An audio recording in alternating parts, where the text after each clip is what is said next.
வணக்கம், என் பெயர் ருத்ரன். நான் 4வது வகுப்பு படிக்கிறேன். நான் சொல்லக்கூடியது குரு. ஒரு நாள் குரு விஸ்வாமித்ரர் தசரத சக்கரவர்த்தியை பார்க்க வரும்போது தசரத சக்கரவர்த்தி கிட்ட கேட்குறார், நான் ஒரு யாகம் பண்ண போகிறேன், அந்த யாகத்துக்கு நிறைய ராட்சசாலாம் தடையாக இருக்கா, அவளேந்து தடுக்கிறதுக்கு உன்னுடைய கருநிறம் உள்ள உன் ராமண்டத்தா அப்படிங்கிறார். இப்போ தசரதர் சொல்கிறார், நான் எது கேட்டிருந்தாலும் நீங்கள் எது கேட்டிருந்தாலும் நான் கொடுத்துருப்பேன், ஆனால் என்னோட ஆத்மாவையே என்கிட்டேருந்து பிரிக்கிறேளே அப்படிங்கிற. மனிதனுக்கு எப்படி அவன் உயிரோ அதை போலவே மகனே அப்படிங்கிறார் கம்பர். ராமருக்கு இன்னும் போர் புரியறதுக்கான 16 வயசு கூட ஆகலையே அப்படிங்கிற.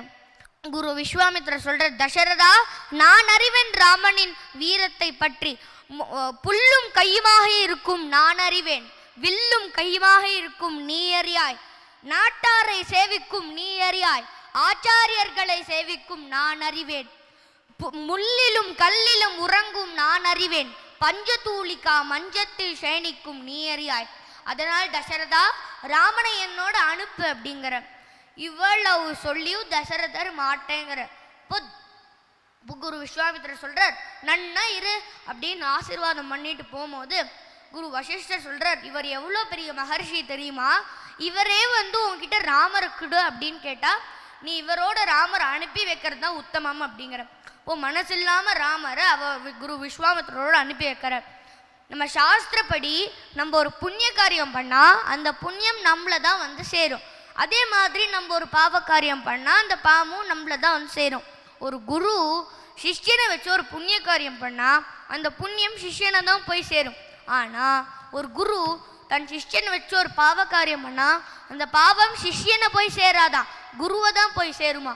அதனாலதான் அப்பேற்பட்ட உயர்ந்த ஸ்தானத்துல நம்ம குருவை வச்சிருக்கோம். ராமர் யாரு? சாக்ஷாத் பெருமாளுடைய அம்சம். அப்படி பெருமாளுடைய அம்சமாவே இருந்தாலும் ராமரை வழி நடத்துறதுக்கு விஸ்வாமித்ரருங்கிற குரு தேவைப்பட்டார். அதனாலதான் நம்மளுடைய குருவுடைய எண்ணப்படி நடந்தா நம்ம வாழ்க்கையில சிறந்ததா வரலாம். வணக்கம். ராமாயணத்திலிருந்து ஒரு அழகான கதையை சொன்னீங்க. விஸ்வாமித்திரர் பற்றி நீங்கள் சொன்னீங்க இல்லையா? விஸ்வாமித்திரருக்கு உங்களுக்கும் ஒரு பொருத்தம் உண்டு. என்னன்னு தெரியுமா உங்களுக்கு? ஒரு பழைய பாட்டு உண்டு, கோபத்தில் ருத்ரன் குரு விஸ்வாமித்ரன் அப்படின்னு ஒரு பாட்டு உண்டு. உங்கள் பேர் ருத்ரன் இருக்கிறதுனால பாருங்கள், நான் சொல்கிறப்ப கூட கோபமாகவே பார்க்குறீங்க. அப்பா ஏதோ சிரிச்சிட்டீங்க, பரவாயில்ல. ருத்ரன், கொஞ்சம் சிரிங்க பார்ப்போம். சிரிக்கும்போது இன்னும் அழகாக இருக்கீங்க. குரு, அருமையாக பேசுனீங்க. ஆசிரியர், குருனா ஆசிரியர், ஆசுனா குற்றம், இரியர்னா நீக்குபவர், குற்றங்களை நீக்குபவர் ஆசிரியர். ரொம்ப அருமை, நன்றி. ருத்ர தாண்டவம் ஆடுனீங்களா நடுவர்கள் முன்னாடி? இல்லை. எப்படி பேசுனீங்க? ஏன், என்னாச்சு? நன்னா பேசினேன். என்ன சொன்னாங்க? ஜட்ஜஸ் இன்னும் கொஞ்சம் ட்ரை பண்ணு, இன்னும் கொஞ்சம் நன்னா பேச ட்ரை பண்ணு அப்படின்னு. என்ன தலைப்பில் பேசுனீங்க? குரு. குருங்கிற தலைப்பில் பேசுனீங்க. யார் இந்த தலைப்பில் பேசுறதுக்கு உங்களுக்கு சப்போர்ட் பண்ணா, ஹெல்ப் பண்ணா? என்னோட அப்பா. என்ன சொல்லி கொடுத்தாரு, எப்படி சொல்லி கொடுத்தாரு? அவர் சொன்னதெல்லாம் அப்படியே செஞ்சீங்களா இல்லை ஏதாவது விட்டுட்டீங்களா? அவர் சொன்னதில் எல்லாம் அப்படியே செஞ்சேன். அப்போ அடுத்தடுத்த சுற்றுகளில் உங்களை பார்க்கலாம். நடுவர்கள் சொன்னதை உள்வாங்கியிருக்கீங்களா? அடுத்த சுற்றுகள் இன்னும் சிறப்பாக செய்யலாமா? நிச்சயமா.